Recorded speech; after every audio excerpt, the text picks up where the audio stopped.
I think it's really easy for us to be hard on ourselves because we did make a lot of mistakes and went into that with a lot of assumptions. And we were real newbies about this kind of stuff. But at the same time, it was also like I found a really exciting time because it was just like so new and felt so cool at times. Super exciting. Like super cool. You know, it was like, wow, I just suddenly have like this group of like 3 people that I can have hang out with me and it feels great. And sleep with sometimes. And that's like super fun, you know, but also we can, I don't know, there was parts of it that was like really, really cool. And I think even though there were so many mistakes and like a lot of pain that ended up happening, I feel like it was really formative for me to also have those wonderful feelings of like, wow, this is just great, honestly. Yeah. Welcome to the Multiamory podcast. I'm Jase. I'm Emily. And I'm Dedeker. We believe in looking to the future of relationships, not maintaining the status quo of the past. So whether you're monogamous, polyamorous, swinging, casually dating, or if you just do relationships differently, we see you and we're here for you.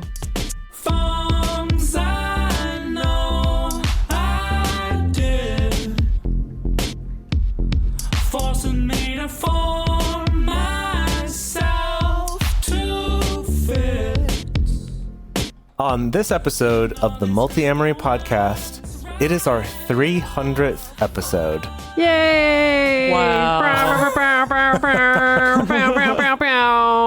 That's air horns. In case you don't know what air horn sounds like, that's exactly what it sounds like. Yeah, so after 6 years, 2 tours, which were both national in the US and a little bit international, we're almost 1,000 Patreon subscribers, almost 3 million downloads of our podcasts total, and hundreds of hours of recording with you two over the last 6 years. We thought it would be nice to kind of do a little bit of a retrospective. So today we're going to discuss how we started this podcast. If you have been listening since the beginning, you've pieced that together in little pieces, but figured we could share that story for those of you who are interested, as well as how our lives and our relationships have changed since starting the podcast, how the world has changed during the time we've been doing this podcast in terms of perceptions about non-monogamy and relationships, as well as potentially some plans and hopes for the future. I went to look. I was like, did we do a retrospective on 200 episodes? Like, when was our 200th episode? And I went and looked. And so our 200th episode came out on December 3rd, 2018. And the title of that episode is 200 episodes later. What? Oh, no. So I guess we must have done a retrospective then as well, and also failed to spell episodes correctly. So that reflects well on us. Maybe we should try doing that better this time around. When was the 100th episode? Was it like December 3rd, 2016? Oh my goodness. No, our 100th episode, it was... Oh, that was before recorded history. That was before we were recording our like release dates in our own database. I'm sure we could go find it, but yeah, I don't want to right now. Episode 100 was on relationship resolutions, though. Okay, cool. So that cool. means it came out January 3rd, 2017. Okay. Wow. Look at us. Look at us go. Well done, everyone. Yeah. Yeah, so we did a retrospective at 200. I don't remember what we talked about. I hope that we don't repeat ourselves too much. I hope we've learned something new between episodes 200 and 300, because that's the course of like almost 2 years now. Yeah. Seriously. Yeah. Wow. And the world has changed a ton in between now and then. Oh, gosh, you're right. It feels like... Okay, no, you're right. Thinking about 2018, which is when our 200th episode came out, it feels like freaking lifetime ago. Yeah, and we had... it was the end of 2018 when that happened? So yes, we had just December. gone on our second tour. I think we did our second tour in 2018. Oh my God, really? April, May. Jeez. Yeah. Oh, God. Wow. Incredible, too. What has happened? Remember all those dreams we had about doing a tour in this last year? That we started planning a 2020 tour. It was super fun, and then nah. No. We wrote Here we are. a book proposal instead. That was what we spent most of this year doing. A lot of this year doing. Yes.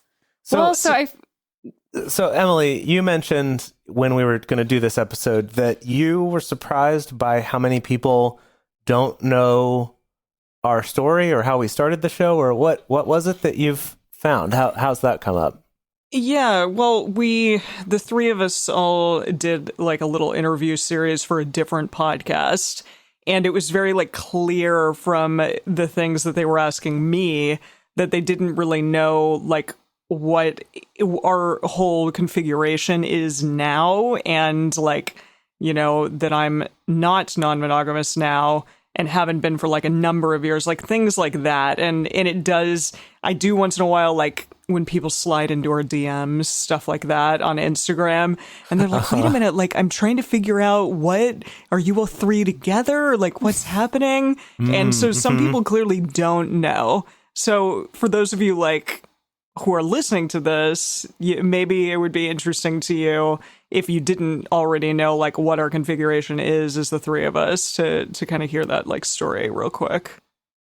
Yeah, I will say it has been interesting that I do occasionally get people who reach out to me who are a little upset that we're not spilling more goss about our personal lives on the show. I've gotten that too, yeah. Yeah, and I mean, I feel like we do, try to drop in real life examples from our lives when we're talking about particular principles and stuff like that. But it's like this show has never really been we're going to sit and goss about what's been going on with us. I've seen some shows like that. I feel like that's something that I notice more about, like, for instance, like swinger podcasts. I think there's a lot of swinger podcasts, which is just kind of recounting what happened at this event, what happened at that event, and so there's definitely a market and an audience for people who want to kind of live vicariously, especially someone who's living a slightly more scandalous lifestyle necessarily. But the weirdest thing I got was like someone reached out to me, I think this was a couple of years ago, reached out to me saying, well, I assume that all three of you only practice parallel polyamory because you don't really talk about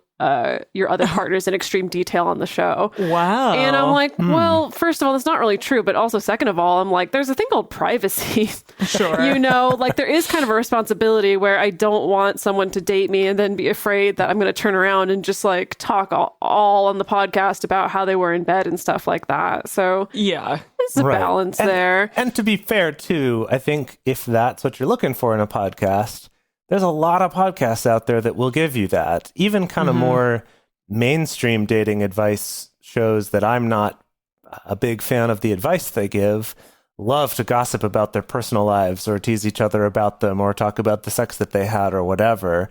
So I also think there's a lot of that already, that there's, if that's what you want, you can get it. Yeah. But if you are interested in knowing, like, at least, like, our backstory. Yeah. So it goes all the way back to 1987. I was born. That was when you were born. I wasn't even alive then, okay? Emily wasn't around. Jase had already been on the planet for a good long while. Good 20 years or something like that. No, I was 5 or 6. You're a little tiny baby. When we are, yeah. Okay, now I'm going to fast forward through history a little bit. I think that when I think about my life before meeting Jase and Emily, oh my gosh. Oh gosh, this might make me a little emotional. Oh. Okay, because I mean, it's really characterized by honestly feeling really alone.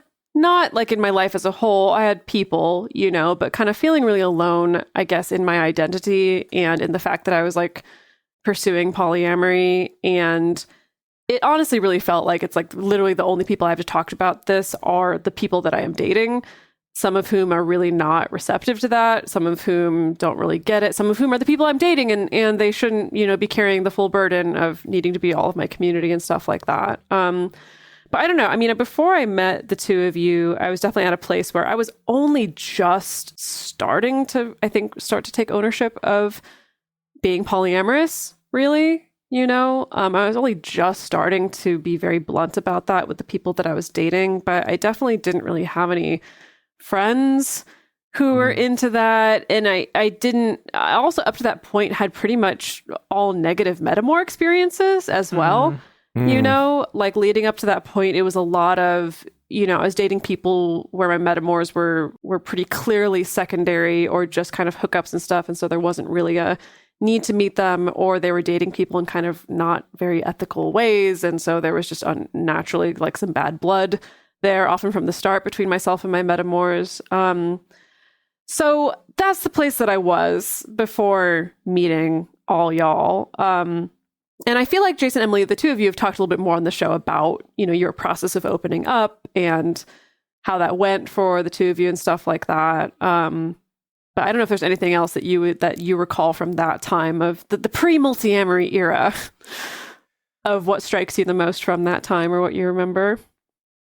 Yeah, I mean, something we've talked about before on the show is that when we started this podcast, Emily and myself had only been doing polyamory for something around a year or so. A hot second. A hot second, really. And you knew everything. We all knew everything at that point. So we're like, let's start a podcast. That's the thing. I'm surprised at how much, surprised and not surprised, because that does seem to be kind of like the thing that people joke about. The phase you go through. Yeah, like, you know everything now. You've unlocked like relationships and you understand everything about them and like you're perfect at them. So clearly we thought that and we were like, we should tell other people the good news and spread the gospel of Multiamory. Yeah, so that's definitely something that stands out for me, and I think that that's also why our first 75 episodes are gone. They're in the archive. Bye no thank you. Because there's just stuff in those where I don't think there was a lot of stuff that's just like 100% wrong or we've completely changed our mind, but more that we've maybe found better or more respectful ways to talk about those things, or just some ideas. Got better at researching, got better at finding done a lot more appropriate research. Guests and experts and things like that. Yeah. And we weren't just talking about our Twitter comments like for like 45 minutes before we actually got into the meat of the episode, that kind of shit. Right. Some of you out there know what I'm talking about. Yeah, there are a few of you out there who remember those days. Yeah. And so I think that really stands out to me, just that we kind of started a little bit more like a show of just like, hey, let's talk about our life doing this thing.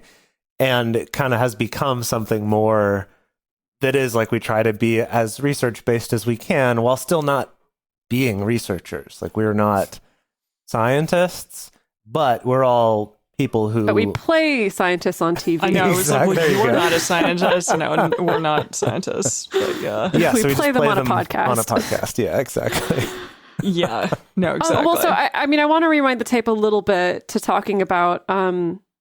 I think Emily was my first point of contact. Emily was the first one to come into my life, in that my partner at the time, Brad, started dating her. And what was really special about that was actually, it was like the first time that I was dating someone really seriously, where when they started dating somebody new, they were like pretty honest about it. And cool about it, and just like, oh yeah, here's her dating profile, and we went on a date, and this is what we talked about, where I was like really led into that process. And it was both exciting and like a little bit scary, because I remember when I found out that you were like this huge video game nerd and super nerdy in general, like at first that was really threatening, because I was like, but that's my thing. Yeah.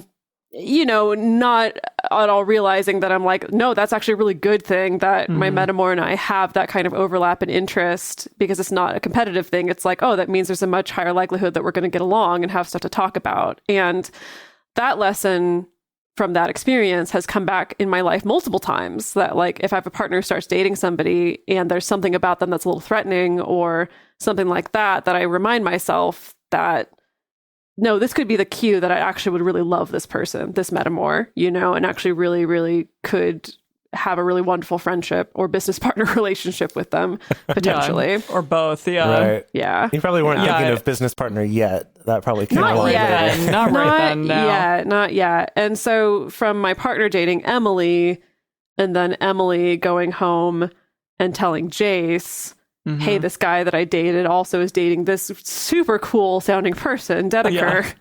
Yeah. And then Jase and I started dating. And so that was kind of the origin of like the first quad that I had ever been in.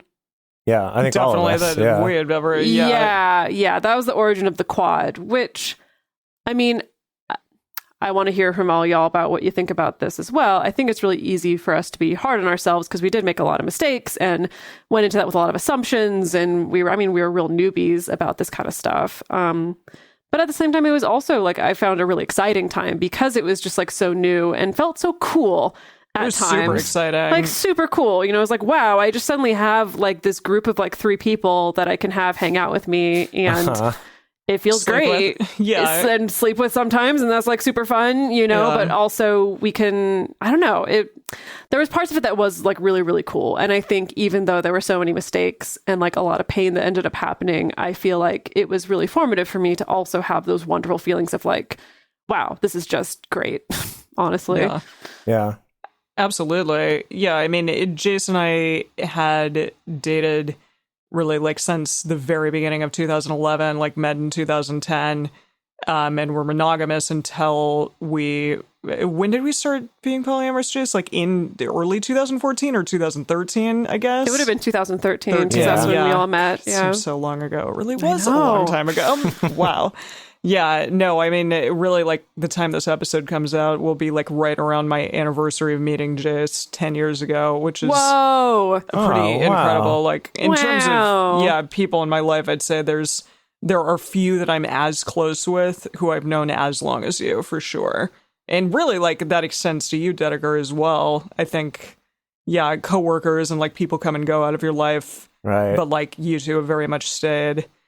In a very meaningful way, obviously. So, yeah, I think in terms of like becoming this quad at the time, it was very much for me like a kind of a sexual awakening of so many things in terms of like my own personal sexuality, coming to terms with the fact that like I'm like I can say that I'm bisexual and like deal with it, and it is a thing, and you know, being okay with that. And yeah, but then also understanding, I don't know, at the time, I was 25, maybe 24, 25, I know. And so I think just by merit of me being as young as I was, I also did just believe like, yeah, I know what the hell I'm doing and talking about and whatever. And like, this is really flighty and fun and with no consequences. Which ended up not being the case. Well, but I also feel like, and I'm thinking about that time as well, that not only were we in this quad, I feel like all 4 of us in that quad were just like dating like gangbusters. Like, just all kinds of people. Yeah. I think, it was that combination of like, I think that phase that we see a lot of polyamory newbies go through of both like once you finally find the equilibrium and then you're like, oh wow, I figured it out and I know everything about relationships, combined with that like poly joy of I can date everyone if I want to. Yeah. I don't have to say no to any experiences. I don't have to say no to anybody. Like, I feel like all of us were just like going on dates like all the time. Yeah. And it was cool for the most part. I mean, there were, you know, little dramas that would happen here and there. But I mean, I look back on that now, I'm just like, Jesus, like, where did I get the energy from? I know. Yeah, that's what I think young. too. We were younger. How about you, Jase? Like, how are you? How do you feel about that time in your life and like being very new to it as well? I mean, I'll second and third all of the things that you two said that we were just dating a ton, going on tons of dates. And then also, I guess the thing that always jumps out to me is how, even though what we were doing, you know, just being polyamorous and dating people and being open about that felt very radical. When I look back on it, I think of how very normal or like, I don't know what the right word is, but how very kind of still standard in terms of how I was approaching gender at the time and what dating looked like and what sex is and like what defines a relationship versus not. That all that was still very, like, quote, normal, you know, very, very kind of standard stuff that I'd inherited from culture, right? From our TV, from our society. And so it's funny looking back on that now and thinking, wow, I thought I was being so radical, and really I was still so mainstream, and that I feel like I've gradually moved away from that. But that's been more of this kind of slower process of various realizations or moments of, I don't know, epiphany or being presented with something that I hadn't considered before. And I think a lot of that is thanks to this podcast being so... Oh, yeah. The fact that we do this every week, and so every week being proactive about researching these things or trying to find new guests or looking at other people's podcasts or blog posts or things really kind of broadened my horizons a lot more than I probably thought was even possible when we started this. So, as happens to many quads, we are no longer a quad. Right. Yeah, Brad is not in the picture quad, at all. Well, I feel like when we had Kathy Labriola on the podcast last, when she was talking about her polyamory breakup book, she talked about how she witnesses this kind of collapsing effect that quads maybe have a tendency to collapse into a triad, and then triads on their own often tend to have a tendency to collapse into a dyad sometimes. Which is definitely what happened. Those are the dominoes, But I think what was different for us was we still kind of ended up maintaining, again, what I call like our emotional triad, co-parenting a little baby podcast, that I think, for a number of factors, I know you and Emily and Jase have talked a lot about this, having that period where after you'd broken up, like still living in the house together and still recording a podcast together and really having to navigate how do we both disentangle and reforge kind of a new friendship at the same time. And same, between you and me also, Emily, kind of figuring out how do we disentangle this old relationship and then kind of reforge this new friendship. So I think that's the thing is why like people get really confused. It is the hard thing that by the three of us, it is the hard thing that when you're in the polyamory or non-monogamy space and especially online space, if you see three people in a picture together, a triad, that's got to be a triad. And especially if it's a man with two women, it's like, it's definitely a triad. And so I think it's understandable that people get confused, especially when we're like, yeah, but we feel like our relationship is actually better than it ever was when we were a triad, and there's a lot of intimacy here and stuff like that. But I don't know. I think it's definitely been, I think that collapsing process that we went through with like all the drama and all the pain that kind of came out of that period of time, I know at least for me, really crystallized a lot of the things that I realized were actually important to me about relationships, and I feel like working on this podcast has definitely really crystallized for me a much bigger spectrum of what relationships can look like, like it's no longer just this tiny little box of are we romantic and sexual or are we not, that it's much more of a beautiful amorphous rainbow spider web. Wow. Rainbow spider web. That. Gosh. That would be bitchin' to see in real life. Yeah, I think that transition process actually took like years for me, like truly years. Yeah, I would agree with that. Yeah, even though, we talk about like, there was a 6-month period where like Jase and I were like still, it was a little challenging. And then like all of a sudden it was like cool again. But truly, even throughout that time and beyond, in order to like really fully crystallize in our minds, in my mind at least, like how to navigate like a relationship with these two people who I was intimate with, who now I see being intimate in front of me and I'm not with them, like that was a big transitional period that took years, honestly, for me to kind of navigate mentally and emotionally. And then also to kind of understand that, it's not like this one or other thing. Like it can be me having a relationship with the two of you that like is truly intimate and a friendship, but with all that added history that I think is really like beautiful and important and not something that a lot of people ever really get to do. Yeah. Or choose to do. And I feel like another part of that as well, along the lines of kind of like stuff that we think is interesting, but like journalists and producers tend to not find very interesting. Like, you're boring as hell. They're like, we just want to see you fuck and talk about how you're going to raise a baby together as a triad. That's all we want. I think that there was also a period of a few years where I don't want to say full on identity crisis for the show, but I will say, definitely like Emily, as you were transitioning to being more like consciously monogamous, necessarily, I think that there was definitely some questions around that because I don't know, it's not like anyone very clearly laid down this expectation of like, if you're going to talk about non-monogamy, you have to be living it. But I think we definitely felt that was a question. Yeah, definitely a question. Yeah, I was like, do I still have relevance on this show? Like, are there the things that I say, like, are they relevant to the audience and all of those things? And I think at that point also it transitioned to a degree the show away from just exclusively being about polyamory and non-monogamy and non-traditional relationships to being about something broader and bigger. And I feel like personally that also made like my experience of learning in terms of like how good and fulfilling relationships can be when you think about them from a different level than just like what the normal whatever is. That it like broadened my horizons, I guess, as you said, in that way as well. Yeah, and I mean, I'm into it because I feel like something that's connected to what I would like to see in the future for this particular community is I would just love to have access to more community that isn't based solely on we all have an interest in polyamory, and so that's the only real little safe space that we can find.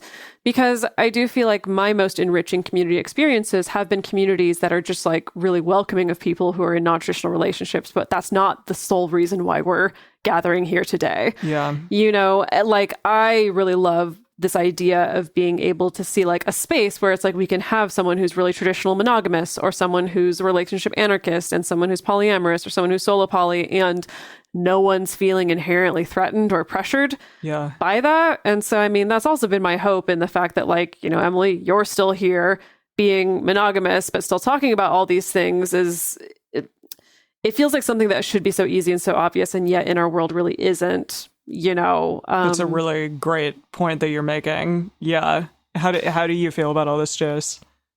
Yeah, no, I mean, I agree. And I think that it's interesting because I think it changes the dynamic a little bit of what you can talk about. So say you have a community that's all like the thing you all have in common is that you're polyamorous. There can be this tendency to be like, ooh, we're finally in our own space so we can kind of talk shit about the normies. Or the muggles, or whatever term you're going to use, right? And the same thing's true in like kink spaces. Is like you can kind of dig on vanilla people, or right? It's because it's like, oh, we feel like we're always kind of being told we're a little bit bad, so now we're finally together and we can talk about everyone else being bad instead. And I think that there is value in that, having that opportunity, having that type of community when you're someone who.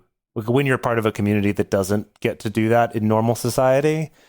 But I think that there's also a lot of value, and it's sometimes harder to find that type of community like Dedeker was talking about that can be proactively inclusive enough, not just like, oh, we don't care what your orientation is, but like very proactively welcoming of something that's different from the normal, but also welcoming of monogamy and things like that. It's like kind of redefining what unifies us.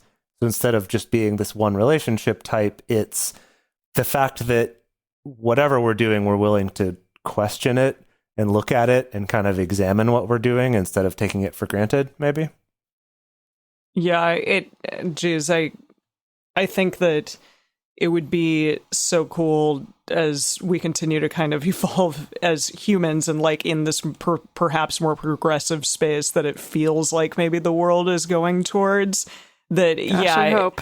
I know. Your lipstick Fingers crossed. Yeah, we are, exactly. Just so our listeners know, we're recording this before the election, so we're recording it on election day before the election has actually happened. But so if we sound blissfully naive in any way, you'll have to forgive us. Yeah, but truly, I mean, this idea that maybe through learning about other people and, you know, understanding each other and like actively doing the work that is needed in order to like change a person's mind or even just like bring awareness to someone. That's what I think this podcast has done for me in so many ways, is like it's brought awareness to things that I just truly was not thinking about, like I was completely ignorant to. And again, you know, when, as I've said in multiple outlets, like you can't unring the like bell of polyamory once you've done it and once you've like lived it. So even if I'm not like actively doing it on a daily basis, I still can like bring a lot of the ideas that I was utilizing in my daily life as a polyamorous person into my current relationship and into just my life in general. And, you know, a bunch of other shit that we've learned on this as well.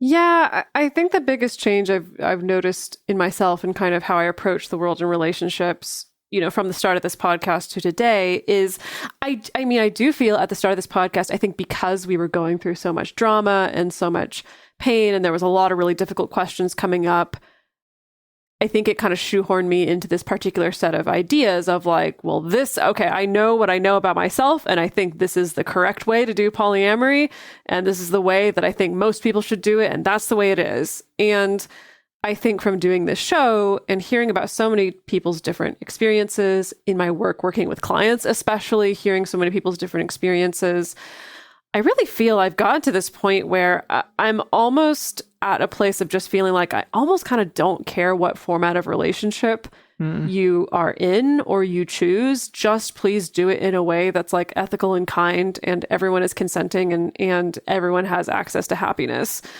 and I feel that clinging to that understanding, that new understanding, is something that helps me when I feel tempted to slip into something like, say, like gatekeeping in this community, of like, oh, your polyamory is okay, but your polyamory is not okay. I still think it's important to have standards, again, like kind of holding people up to this rubric of like, well, is everybody consenting? Is everybody actually happy? Is there kind of equanimity in this relationship? Are people being kind to each other? But yeah, I feel like I'm more disinclined to gatekeep in that way, just based on somebody's relationship format, I feel. We're going to take a quick break right here to talk about our sponsors and some ways that you can support this show to keep this going for another 100 episodes, we hope. All right, we're back. So we're going to move on to talking a little bit about now sort of how things have changed over time, not just in our own thinking, but even outside of that as well. And so first thing that I looked up for this was about podcasts about polyamory. Like part of our story that we tell people about why we started the Multiamory podcast was because there just weren't any resources out there, or there weren't a lot of resources out there, and there especially weren't any that were by young people, which we believed ourselves to be at the time, right? Are we still young? I don't know. It's all relative, right? Well, it's relative, yeah. Right, but it was all stuff like The Ethical Slut, or Sex at Dawn, or whatever else, right? Like all things written by people who were very much boomers, I guess. We'll put it that way. Maybe Gen Xers. There were some Gen Xers. Yeah. And there's nothing wrong with that for sure. But I mean, definitely there were very few people talking about social media or Tinder or, just kind of like in the same way. Yeah. In the same way, this like later wave of non-monogamy and polyamory and stuff like that. And then specifically in the world of podcasting, there was Polyamory Weekly was kind of the one podcast about polyamory. And then there was like Tristan Taormino's Sex Out Loud, talked about it sometimes, but it wasn't specifically polyamory focused. Cooper. And there were some swinger podcasts that talked a little bit about polyamory. Again, all of them a little bit from an older generation than us, more maybe Gen X-ish. But there kind of wasn't any. So we're like, oh, we'll start this. And then just today, I did a search for polyamory podcasts. And I have here something in the neighborhood of 200 results that have just come up of shows that either have polyamory in the title or in their description of what the show is. So this isn't even just episode topics. This is in your show description or in your tags or your title, right? Like 200. And when I search the word polyamory, that specific word shows up in the titles or the descriptions of around 100 of those. Like within the first sentence of their description, even. I see. So like that, it's enough of a focus that it's right there. And they're everything from shows that are very specifically about polyamory to things that are a little bit more general, but polyamory is one of the kind of main topics they mention as being something they discuss. So that's just pretty fascinating to see how different that is from when we were starting this podcast. Definitely. 6 years ago. That's amazing. Yeah. And I think podcasts in general have really like exploded. Like, isn't that a joke now? Like, oh, well, everyone has a podcast, or just like, I'm going to start a podcast and, Yeah, but we like did it before that happened, which I'm proud of us about. Slightly. I think we were still we were still part of the boom. I don't think that we were before the boom, but we were on the yes. upswing. Yeah. Yeah, it's been really interesting. I've definitely found that when I think about I'm trying to think of the timeline here because my book. Yeah, we started the podcast in 2014. Your book came out in 2017. Yeah, I started writing that book in 2015, came out in 2017. And it's been really interesting because it's like the times that I've been brought on for interviews, whether it's on like TV shows or a live stream show or somebody else's podcast or a radio show or a news program or whatever, that the nature of the questions I feel has changed. Just slightly, you know, there's still some old classics like what about jealousy? Everyone likes to ask that question still. Classic. That I feel like back in the day, and again, we're talking about the span of less than a decade here, which is wild to think about. But back in the day, it was either I was being interviewed by someone who was already all in on polyamory, you know, or it was a little bit more of the sensationalist. Let me ask you about the sex. How the heck does this work? Who do you think you are that you can get this to work? You know, a lot of people that I would count as quote unquote outsiders to the community, like sometimes doing a little bit of a sideshow-esque, like, hey, let's talk to this weirdo for a day or something, like a little bit more of that sense. I mean, I never really had any like awful, like just truly awful experiences, but that was just kind of the sense that I got. And nowadays, what I've noticed happening a lot more is people reaching out to me for interviews on their show, for their article, for their live stream show, whatever it is, and asking a lot of questions, being really, really curious. And then as soon as we're off the air, inevitably it's like, okay, so like me and my boyfriend have started talking about this like 6 months ago and like we started reading this stuff. And that's how I came across your book. And I just thought it was really interesting. And just wondering if you have any like advice for this. Like this that's happened. Oh my God, read the book. It's happened so many times of like where it's people are, I think, just feeling more comfortable to be curious about these things and to be honest of like, hey, actually, I'm thinking about this for myself. And that's leading me down this particular rabbit hole of research. Well, and like I said before, like the cultural understanding of it, I think, is there's just more understanding. It's not completely, whoa, this is like taboo and weird and I'm not going to be okay with it because it's something that I've never heard of before. It is more in like the understanding of those people who are like in the relationship space or just in general. I think it's like even in some of our TV shows, as we've talked about twice on this podcast, devoted to whole episodes too.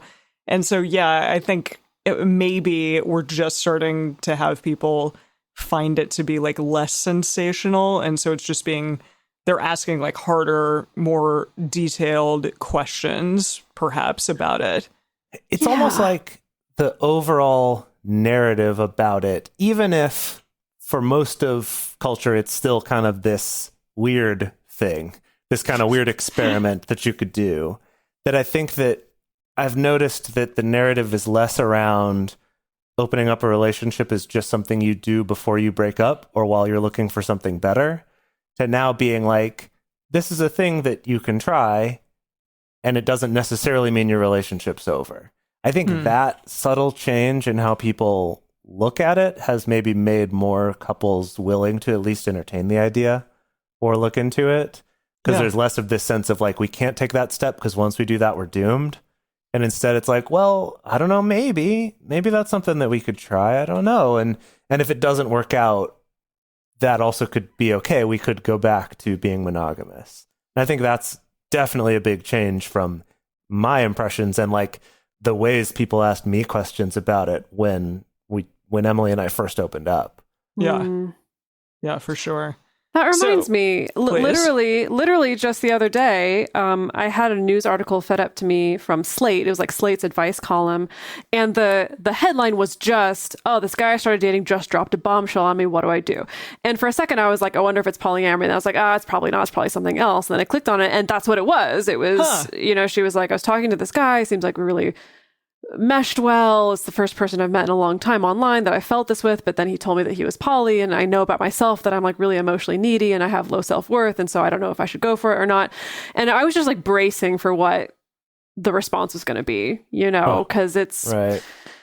sometimes still a little bit of a crapshoot of how people are going to respond to it. And I was so surprised. It was two people who were kind of responding to this advice column, that they were actually like, they did not make polyamory the thing that they attached to. Like, instead they were like, oh, it's actually kind of sad that you feel like you're super needy and have this low self-worth. Like, let's talk about those things. And like, maybe you could talk to a therapist about those things, because that's going to be helpful for you in general. And like, maybe polyamory is not for you, or maybe you could find that actually it's really fantastic and great and this person's wonderful. And it was just so refreshing to see these two people who were giving this advice, who were not necessarily in the community, and I don't think either of them identified as polyamorous, to at least give this kind of fair shake take on maybe it could be bad for you, maybe it could be good, which that also feels rare. It feels still a little bit rare. I feel like mostly in the space that's outside of the polyamory community, it's a lot of either direct condemnation or very pro. Like, I don't know what your impressions are of that. I think that, like, even going, I mean, as I have talked about on the show, I've gone to like one therapy session, like one like actual therapy experience in college, but then I did go to couples therapy once, like within the last 5 years. And I was amazed at the time, like how when polyamory got brought up, the therapist didn't blanch at it. She didn't like freak out or say that was like the root of any issue that my partner and I were having, but rather that it just, let's talk about that some more. And so I do think people are educating themselves more, like therapists and advice columnists or whatever, educating themselves more. And so it is becoming at least just another option that let's explore that, as opposed to being the cause of all of your issues that you ever have. And like, that's inherently bad or something. So that's good. That's a good change. Yeah. So like, rapid fire, I just had some things that I wanted to ask regarding like the podcast and like what it's kind of meant. So like, do you two have a favorite episode that we've done, a favorite guest? They're all amazing. We love all of you, but like favorite guest, or like a favorite like tool that we've created or piece of knowledge that we like use on the podcast. That was like 6 questions. That was 3 questions. It was 3 questions. I had my fingers up and you saw them in the Zoom. So yeah. Okay, yeah, I'm sorry. With favorite episode or with favorite guest, that's a little too hard. We've had just such amazing guests on the podcast. We've covered such fascinating topics, so that's a little too hard, so I'm not going to answer those. But as far as like most used tool or favorite tool, that's a hard one too. That's a really hard one too. I mean, realistically, most used are for me in my life are like the Triforce and radars. Honestly, I do feel like radars, and specifically just having the freedom to have a relationship check-in, has freed up so much in my life and in my relationships. It's freed up so much brain space. It's really changed the way that I feel about confronting partners on things. Yeah.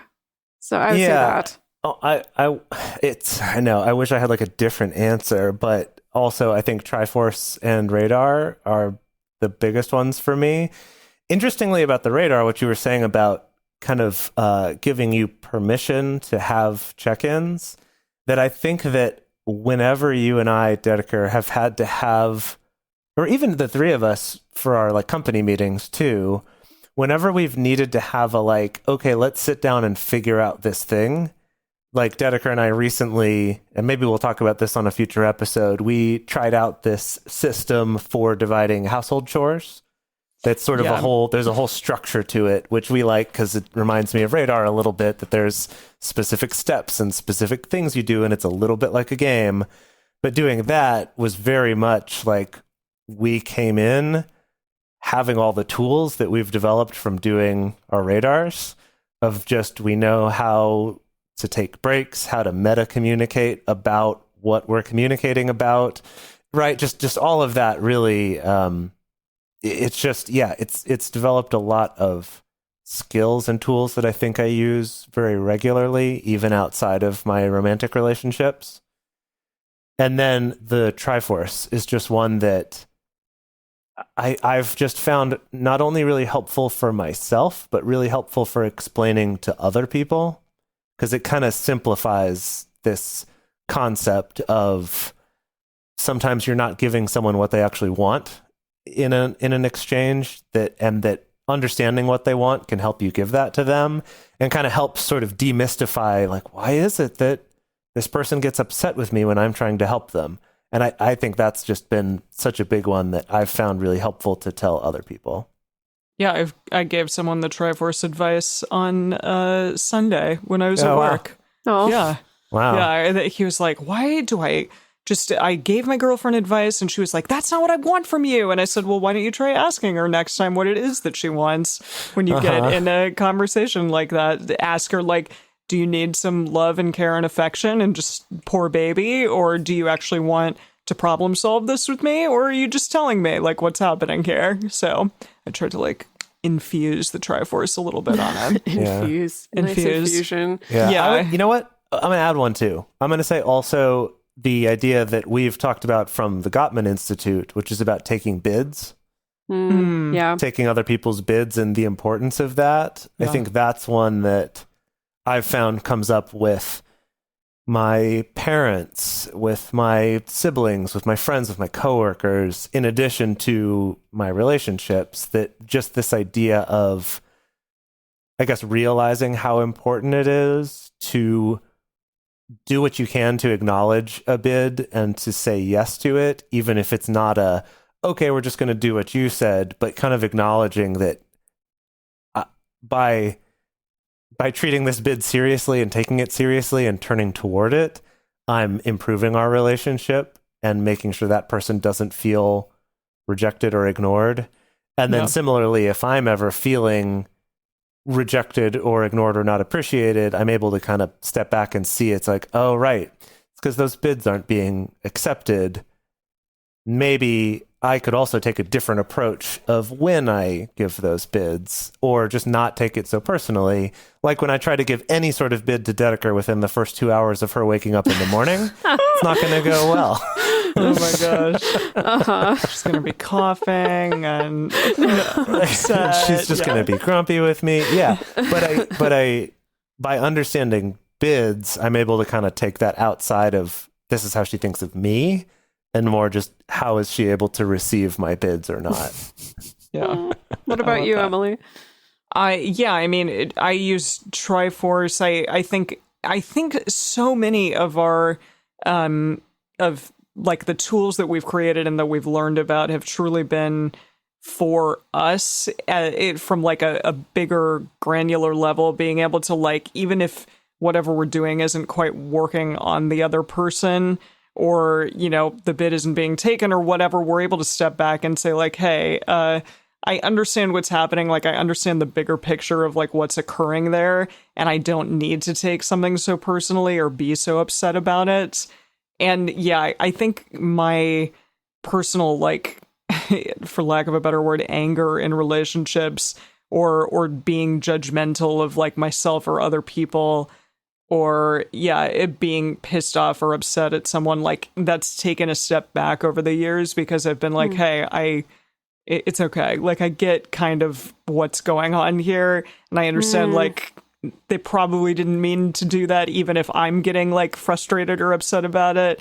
I can kind of understand, like, maybe where they're coming from, or maybe I just need to approach something in a different way. So, yeah, what you said as well, I think it enables, like, more self-awareness in addition to being aware of how other people tick. Like, you understand that you personally can, like, take a step back and not take everything so personally.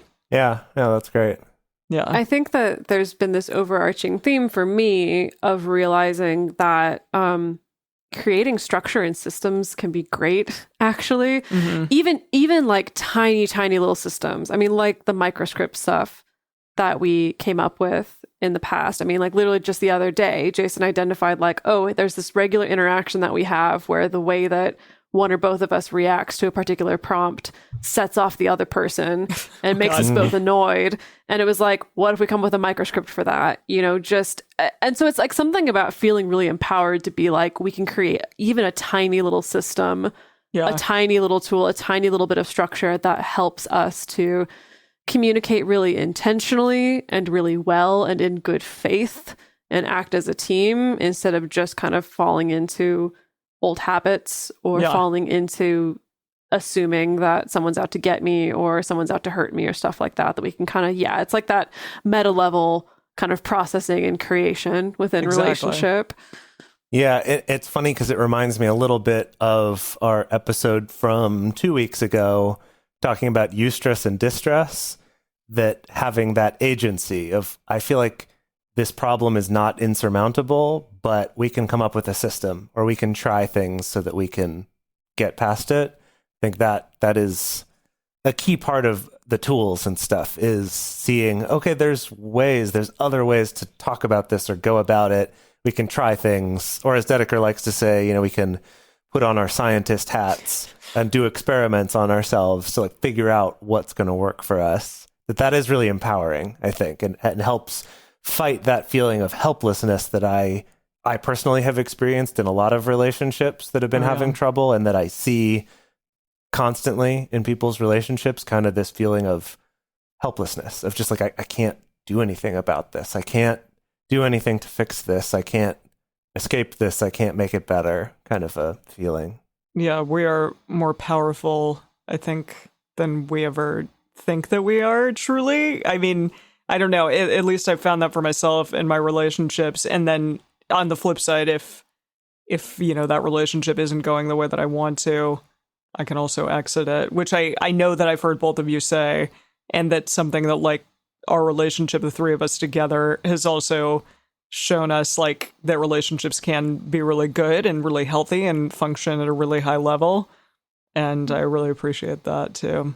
Yeah, and I mean, I think that leads to, if we want to close this out by thinking about the future, thinking about the next 300 episodes. Yeah. Gosh, what if we started with just like the next 100? Because 300... That's like 6 years more of episodes. I tried to look it up, but like Joe Rogan has done like 1,500, and he's super controversial. But I know that he's done like 1,500 episodes of his show or something, and I think that he said like it took like 500 to get like super in the groove of things. So we're not even there yet. No, we're not even there yet. And personally, what is the groove going to be? Is I don't that know. when we? When we just like, there's no problem. Like it just flows. It flows like the eustress stuff that we talked about. Is he a daily podcast? Oh, I don't know. He does like 3-hour podcasts, though. I cannot imagine. He could be daily. He came out in 2009. So he's been doing this for 10 years. It must be weekly. Got it. Yeah. Got it. Wow. Okay. So, right. Okay. I mean, I guess what I would want for this show, and what I feel like I want in my work, and to a certain extent, I feel like is a little bit of my life's purpose that I want to forward on this earth is, I've realized about my own life, I feel so happy and so lucky and so fortunate that I have these handful of relationships like Emily and Jase and my partner Alex and, my close friends and like my sister. It's like I have this handful of relationships that are like these little points of light. They're like little stars in a night sky when it's really dark. And it's like, these are the things. Oh, boy. Okay. Sorry. Getting the emojis. Yeah. They're just like these little points of light that like keep me going when things are really tough and really awful. And I'm just like so glad to have these really life-sustaining, life-giving relationships. And coming from a place where it's been very much the opposite, coming from a place where my relationships have been very draining and very depressing and bad and toxic and really unhealthy for me, and just realizing that it's like it really doesn't have to be that way. Like we come onto this earth and we don't have to have bad relationships, like Amen. Toxicity and unhealthy dynamics and pain do not have to be a fundamental part of loving somebody. And so I feel like for me, it's just thinking kind of broad strokes about what I want for the show moving forward is just more of that. Like ultimately, it's not even about monogamy, non-monogamy, sex or no sex or things like that. It is just about, how can you just make your immediate sphere around you feel better and be restoring life and energy to you in your relationships. And I mean, I do think that's how we change the world, is by changing our relationships. Like really, at the end of the day. Oh, that's great. I don't think I could say it any better than that. That's unbelievable. Yeah, you can't see it, but we're hurting all of you out there. Doing the little heart symbol. Yeah, exactly. Yeah, I would want to say just to like some concrete goals for the next 100 episodes. Oh, please, yes. Is hopefully Private our book will get published hopefully at some point in that next 100 episodes. So that'll be cool to do something like that together and to put that out into the world. Also, for a while now, we've been working on putting together a study of polyamory that would be something ongoing, actually contributing to the research that's out there, since there's more research now on non-monogamy, but it's still something that's not very well funded in the world of research. There's not a ton of interest in that. So that's something I'm excited about on a more concrete level. Eventually, I'd love to go on tour again once we can travel the world again. That'll be awesome. So we can get out of the United States of America again? Yeah. Yeah. Mm-hmm. Yeah. And just for those of you who were shouting at your podcast machines a moment ago, Joe Rogan is a daily podcast. Oh, okay. That's how his numbers are that high. Holy shit. Good Lord. Yeah. And they're all like 3-hour episodes. It's wild. Yeah, that's what I thought. Every day. Goodness. It's bonkers. Yeah. Wow. Yeah, I would love to connect more with our audience, and I think we'll maybe talk about this a little bit more in our bonus episode, but I have so loved like getting to know some of you out there and like on a more personal level, and we have an amazing mod team. For our Facebook group, we have some amazing people who we work with that have brought this show to such a higher level than it ever was before, when we were around one recorder underneath a blanket in freaking 100-degree weather in Jase and my apartment when we started this thing. Yeah. And, so thank you all for that, for being a part of this and going on this journey with us together. So I'm so excited to like get more perspectives, raise people up who's, on our platform, who maybe wouldn't get a good platform before, like if we can help in any way, like all of those things I think will be great. So we've got a lot of work to do, but let's move that progressive agenda forward and have everyone be more understanding of each other. So thank you all for going on this journey with us, as we have said for the last 300 episodes, and here's to at least 100, if not 300 or 1,000 more. We'll see how it goes. We're going to talk a little bit more in depth in our bonus episode. Just, go even deeper here for all of you in our Patreon group. So we're excited to do that. And I would love to know, actually, for our poll this week, what your favorite episode has been. And I know that we've done this in our Facebook group, but for those of you who are not a part of that, we would love to know what your favorite episode has been. That would be great. So the best place to share your thoughts with other listeners is on this episode's discussion thread in our private Facebook group or Discord chat. You can get access to these groups and join our exclusive community by going to patreon.com/multiamory. In addition, you can share with us publicly on Twitter, Facebook, or Instagram. You can email us at info@multiamory.com. Multiamory is created and produced by Jase Lindgren, Dedeker Winston, and me, Emily Matlack. Our episodes are edited by the amazing Mauricio Balvanera. Our social media wizard is the compelling Will McMillan. Our production assistants are the phenomenal Rachel Shennewerk and the dazzling Carson Collins. Our theme song is Forms I Know I Did by the radiant Josh and Anand from the Fractal Cave EP. The full transcript is available on this episode's page on multiamory.com.